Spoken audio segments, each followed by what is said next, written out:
নমস্কাৰ বন্ধুসকল, মই গৈ আছোঁ পূজা চাবলৈ আৰু এয়া মই বন্ধুৰ লগত পূজা চাবলৈ গৈ আছোঁ আৰু পূজাস্থলীত আহি পাইছোঁগৈ। তো গতিকে এয়া দেখিবলৈ পাইছে ফ্ৰণ্টৰ গেট আৰু ফ্ৰণ্টৰ গেটৰ সন্মুখতে এয়া মিঠাইৰ দোকান আপোনালোকে দেখিব পাইছে। এয়া হৈছে বহুত মানুহ হৈছে ভিৰ বাৰু। এয়া শেষলৈ চাব আমি অহাটো গতিকে পলম হ'ল। তো মা কালীকটো বিসৰ্জন দিবলৈ লৈ গৈছে এয়া মা কালী। তো আপোনালোকে চাই থাকিব আৰু পেজটো ফ'ল' কৰিব, লাইক কৰিব।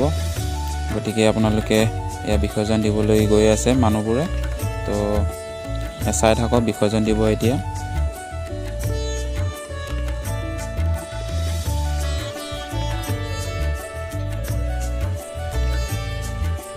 বিসৰ্জন দিয়াৰ পিছতেই দাদাহঁতে ফটকা ফুটাবলৈ ল'লে আৰু ভিডিঅ'টো ইমানতে